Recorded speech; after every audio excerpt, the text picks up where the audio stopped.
নমস্কার বন্ধুরা, মানি ম্যানের চ্যানেলে আপনাদের স্বাগত। আজকে এই ভিডিওতে আমি আইএক্স শেয়ারটা কেন 7% ক্র্যাশ করলো বা কেন এতটা ফল দেখতে পেলাম তা নিয়ে আলোচনা করব।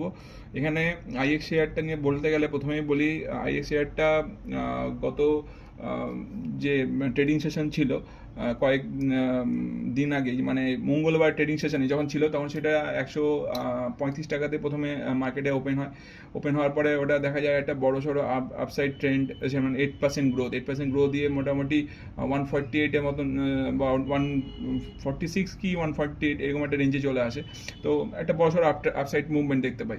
কিন্তু সেখান থেকে আবারও তার পরের দিন, মানে মঙ্গলবার পরের দিন বুধবার, সেখানে আবারও উপরের দিকে আসে 155-তে চলে আসে দাম। এবং সেখান থেকে বৃহস্পতিবার চলে আসে একটা কনসলিডেশন বলতে সেদিন কোনো মুভমেন্ট ছিল না, মোটামুটি একটা রেঞ্জের মধ্যে ছিল।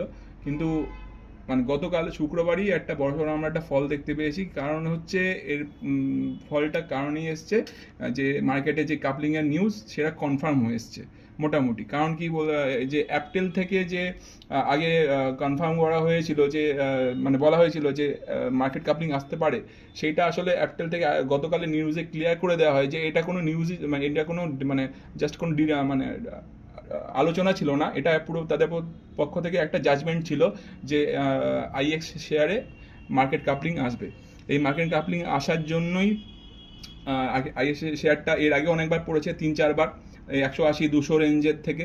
এবং সেটা আবারও মানে গ্রো করে আবারও মানে নিচের দিকে চলে আসে। যাই হোক, সকালে যে নিউজটা আসে সেটা অ্যাপটেলের তরফ থেকে যে মার্কেট কাপলিং আসার চান্স রয়েছে জানুয়ারি মার্চের দিকে এই বছরই।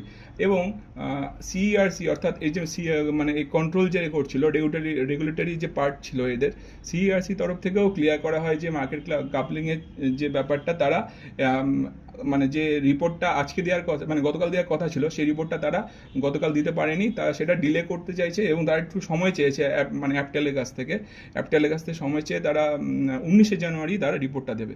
এবং 19শে জানুয়ারি মোটামুটি ফাইনাল হয়ে যাবে যে মার্কেট কাপলিং আসতে চলেছে। এবং মার্কেটে যত যা ইনভেস্টার আছে তাদের কাছে এটা মোটামুটি ক্লিয়ার হয়ে গেছে যে আইএক্সে একটা মার্কেট কাপলিং আসছেই। এবং সেই জন্যই মার্কেটে এটা 160 টাকায় আজকে ওপেনে হয়েছিল 10টার দিকে, কিন্তু তারপরেই একটা ডাউনফল আসতে থাকে, মোটামুটি 139 টাকা বা 140 টাকার কাছাকাছি রেঞ্জে এটা ক্লোজ হয়। তো এই হচ্ছে এই আইএক্স সম্বন্ধে ব্যাপার। আপনারা এই ভিডিওটা কেমন লাগলো, সেটা এই ইনফরমেশনটা কেমন লাগলো সেটা আমাকে জানাবেন ভিডিওতে কমেন্ট করে। আর যদি ভালো লাগে আমার চ্যানেলটার ভিডিও, তা আমার চ্যানেলটা সাবস্ক্রাইব, চ্যানেল লাইক করে আমার পাশে থাকবেন এবং আমার চ্যানেলটা গ্রো করতে হেল্প করবেন। ধন্যবাদ।